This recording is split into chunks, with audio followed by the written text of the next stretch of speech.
Hey everybody, and welcome to the top four, where we talk about four things that really have something to do with each other, but really make no real sense, and the arguments are kind of dumb. With me today are some of my very best friends. Mikey, how you doing, buddy? I am doing fine. We are the Longbox Guys. Marketing. Yay! Marketing, yay! Look at us go. Tommy, how you doing over there? I'm doing okay. How are you doing, Tom? I'm doing terrific. Josh, everything good? Yeah, feel fine. All right, you're looking fine. Your room's a little dim. What you need in there is a light-based superhero, and that's what we're going to be talking about today. Light-based superheroes or superheroines. Who's your favorite? Who's the best? Who's the worst? Tom, I need to correct you. We're talking about light-based comic characters. Oh, I'm guessing somebody's got a villain in mind, I'm guessing. It better not be a rapist. Oh, it might be. Oh, it might be. I believe he's the Justice League of America's therapist. Oh, is that it? It was the therapist. I got it wrong. I just read it incorrectly. Not the rapist. It was the therapist. Wikipedia, he says he therapists all the time. All right. As long as we've had a little bit of foreshadowing, LT, my good friend, who's your favorite light-based hero or villain? Well, he's not my favorite, but I think he's probably one of the greatest characters because Dr. Light was so powerful that the Justice League decided that they needed to lobotomize him because he was too evil. I mean, he did get his evil degree. He's Dr. Light. But yeah, what's his doctorate in? Anybody know? I mean, it's astrophysics. light, isn't it? Ophthalmology. That would be really fun. Just like Dr. Dre. But it's astrophysics, but okay. They decided he was so powerful they needed to lobotomize him, and then they needed to also mess with Superman so that he wouldn't be questioning everything that the Justice League is doing. All right, well, let's put this in a nutshell. So you're talking about Dr. Light here, who was at one point so powerful that the Justice League did tamper with his powers and lobotomize him and made him kind of a joke. Now, what did he do that was so egregious? To do with his power, though.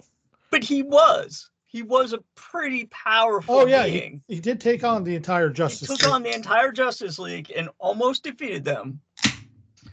Now, LT, what was the thing that put him over the line with the Justice League and made them do this? He had a little bit of a predilection to rape. A little bit. And it was one of the Justice League members' wives, right? He raped Sue Dibney, the elongated man's wife. There's also another storyline where he was like participating in a mock rape of superheroes, a mock orgy rape of superheroes, I should say. So he was definitely evil. He definitely needed to be, in therapy of some sort. But they decided to change him using magic to alter him, and they basically lobotomized him by doing that. And then he became a punching bag in the DC universe because of it. That's right. So he went Blue from Boys, Teen Titans used to, regularly punch down basically on him. And so he went to being someone who could take on the entire Justice League to being even street level superheroes punching bag. Yeah. It is an interesting character, and it was one of the darker DC storylines. I have to admit that. Which makes him a great character. It was a good character, and it was a good... I'm not sure if he's a good character. It was a good storyline, especially when you take in all the rest of Secret Identity, which is that's a part of. But then you can also build upon that.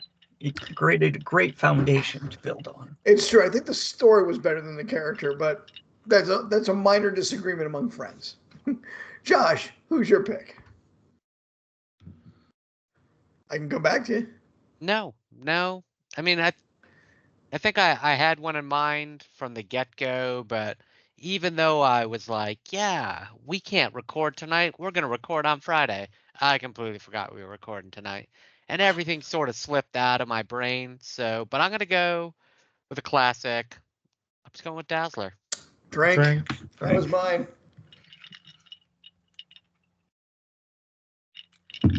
I had an alternate, but it's kind of a cheat. A little bit of a cheat. All right, we'll get to alternates later, and I do want to hear it. But why did you pick Dazzler? Allison Blair? Yep. Is that right? Yeah. All right, yay for me. I mean, X-Men was my big book. She had a bunch of arcs. They definitely, a lot of writers valued her powers at very different statuses over the years. She has definitely been a up down power set, powerful character over the years. But really, when I was a young man reading X-Men, she was hot and she roller skated. I just had a weird thought, and tell me if I'm insane. Could she redirect and repower a bolt from Black Bolt? I mean, she absorbed sound. She I don't know absorbs sound, so she could probably absorb it. And redirect it and and she usually amplifies it. Wow. We just came up with the most powerful weapon in the universe, man. We got a way to shut down Galactus next time. Get a Black Bolt, Allison Blair combo going on him. She's definitely the person in the X-Men who could take out Black Bolt. Yeah. So I like her too. One of the things for me was I love the artwork. Those comic books were, they were X-Men comic books, but somehow they seemed a little more fun and light. They just did, at least to me. I remember one that was set she was doing a roller disco benefit. And all these bad guys kind of showed up to steal, the benefit money. And it was just a great, silly, fun comic with a lot of cameos, a lot of superheroes also roller skating because it was a charity event. So you got to see all the superheroes trying to roller skate, which I thought was fun. Yeah, I love there's a couple issues where I think it's her and Longshot holding off Juggernaut, right? Yeah, after the Siege Perilous. Yeah. Just a couple of fun issues where people who are totally outclassed are just doing silly things with their powers to hold off somebody. It was fun. Good couple of books. All right, well, you stole mine, so. She was a Herald of Galactus, too, so. What if she was? What if she was? That's what I was going to bring up. We thought she was actually a Herald of Galactus. We thought that was canon for a long time, and then we found out that was just a what if comic. A good what if comic. A good one. I went back and read it. Mikey, who do you got as your pick? Oh, for mine, it's easy. I'm going straight to the Legion of Substitute Heroes and Color Kid.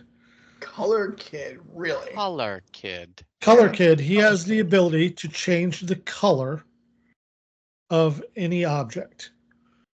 And it happens at a base chemical level. So at one point he turned green kryptonite, which would be harmful to Superman, into a different color kryptonite, which was not harmful to not Superman, Superboy. Was it pink? Was it the pink kryptonite? It was not pink. I can't Was it remember. translucent? No. Well, he can certainly mess with anyone with a power ring. I was about to say, Green Lanterns are. Every Green Lantern's his bitch. Yeah. He's a joke character. If you've ever, he's only had like 20 appearances. I think I own almost all of them, if I don't own all of them. But he's just fun. He's every time he appears in a comic, you know that things are going horribly wrong if they're going to rely on him to save anyone. Yeah. Yeah. Yep. Tom, what about you? My only real pick was Dazzler in this one. I do have a couple substitutes, so I'll go to one of those. I also really liked Cloak and Dagger when they came out, so of course I'm talking about Dagger. Terrific power set. The daggers can hurt, the daggers can heal. She can calm down enemies who are in a rage. She can help Tyrone, who is Cloak, deal with the the infinite darkness that was within him as part of the Cloak power manifestation that he got. It was an interesting dynamic. She was a dancer, so that would come up sometimes when they were fighting. She would use her ability as a dancer and as a mild acrobat to confuse, confound, and make it through a fight without getting absolutely just botched. Wait, is that American mild or like Thai mild? Because Thai that's mild. okay. Thai mild. Okay, just checking. Wasn't that spicy, man? Also, her costume was really hot. You know, they hit me at the right age. Also, I was really, really, really, really excited to be on the ground floor of a new comic. Cloak and Dagger was a new comic book, a new team, two new characters. We thought we were on the ground floor of Spider-Man Amazing #1. We weren't, and that's okay. We still enjoyed. I enjoyed the street levelness of it. I just don't think they ever got past the metaphors that they were trying to make, and make the characters more interesting than they could have been. I mean, they did have 2 different series. Yeah. I mean, Maybe I 3 read. by now.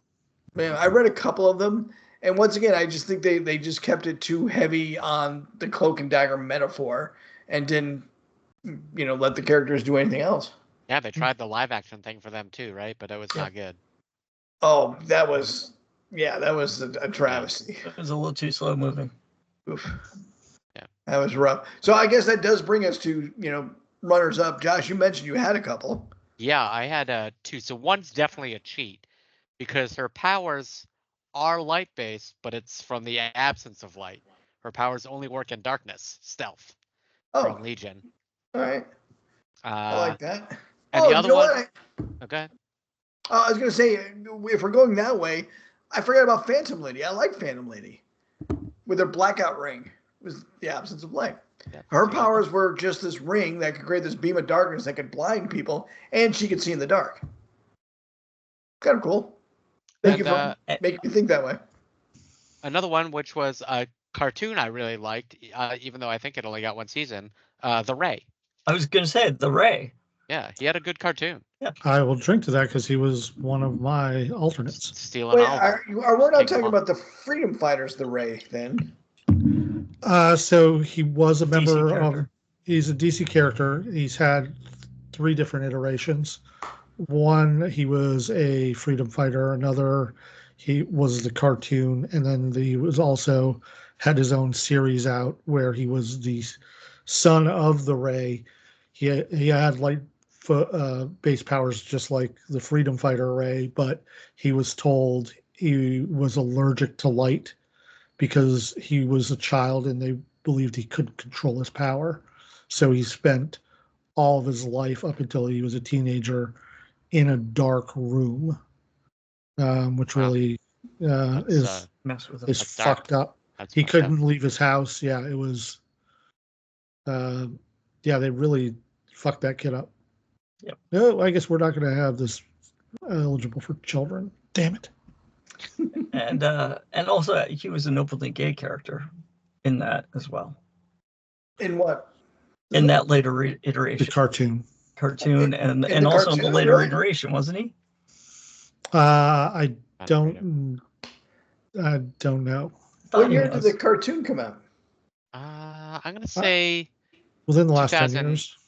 18, 19 maybe. Who carried it? It came out at the same time as the Flash series was on. Yeah, he was on the Flash series for a couple of episodes too. So they created a web series off of that. Yeah, 2017. Nailed it. And you say it was live action or cartoon? No, it's cartoon. It's a cartoon, but he was also in the live action Flash. All right, I gotta look that up because that might be our first gay superhero in television. Maybe. I mean, 17. Not even for the Flash TV show, it wouldn't be. Yeah. Besides retcons. I'm going to just give my one honorable mention, Monica Rambeau. Yep. AKA Spectrum, AKA Pulsar, AKA Photon, AKA Captain Marvel. Yeah. We might have one with heroes that cannot decide on their hero name. Yeah. She is pretty close to the top of the list. Yeah, I can only think of I can't think of anyone else besides Yellow Jacket that goes through quite so many. Well, I don't know. Ask Shadowcat. Shadowcat's only got the 2, man. Doesn't she? No, Sprite. Oh, 3. Ariel. Sprite. Shadowcat. Kitty Pryde. That's her name. That's her name. Come on, man. That's her name. What are you doing there, buddy? She was Star-Lord. And Oh, did she have a who? nut? She was Star-Lord. Who? You know, Come on, man. Star-Lord. come on. Oh, Thank man, you. Star-Lord. All right, fine. She was Star-Lord. I'll give you that. All right, that's not as many as Monica Rambeau, but it is a lot. That is just as many. Is Oh, So, we got to count save 'em this out. for another Yeah, podcast. we're Yeah, gonna Let's save close this out. Save it. Thanks, everybody. Hey, bye. Yeah. Bye-bye.